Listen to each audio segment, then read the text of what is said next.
This abandoned castle is not at all how it seems. This is called Bannerman Castle, and it's located on an island in the middle of the Hudson River. And while it looks like an old and fancy castle, it's not that in any way. Nobody has ever lived here. This building wasn't built until 1901, and it was built as a storage area for military equipment for Francis Bannerman, who owned a military surplus business near the Brooklyn Navy Yard.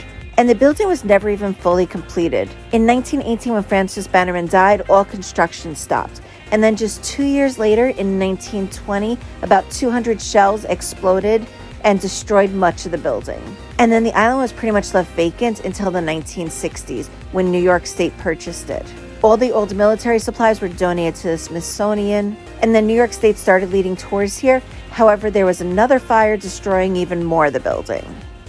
And then they've done more tours, and then again in 2009, there was even more of the building collapsing. But nowadays they offer tours and you can see the ruins, but you have to stay a distance away. The tours they have are about 2.5 hours, and that's because you have to take a boat in order to get there and back. Boats will dock, and then you have about 70 steps to walk up, and unfortunately it is not handicap accessible. They do so many different types of tours, such as walking tours and history tours, and then they do things like putting on movies along the side of the building.